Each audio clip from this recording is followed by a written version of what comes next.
ভাই এগুলা গাছের বয়স কত? 15 বছর। 15 বছর। ভাই কয়েকটা পাতা একটু দিবেন, বাড়িতে নিয়ে যাই চা করে খাবো।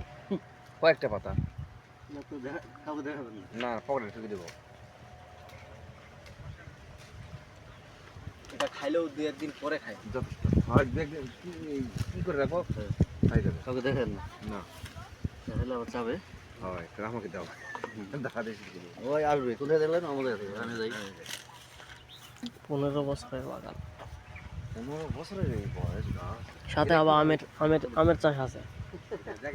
এটা খাওয়া যাবে না আসলে, বুঝছেন? খাইতে পারবেন। ওই পাত্রে গরম পানি দিয়ে আপনার সিদ্ধ ভাবাইতে হবে। হ্যাঁ, শুকাই দেবে। ভাবাইতে শুকাই দেবে। শুকাই ওটাকে গুঁড়া করে হ্যাঁ। চা গুঁড়া শুকাই দেবে, রীতিমতো শুকাই দেবে, 100% শুকাই দেবে। শুকাই পরে আপনি চা যেভাবে দেন ওইভাবে দিলেন। লাল চা সুন্দর হবে। তাহলে প্রথম অবস্থা আগে সিদ্ধ হলি।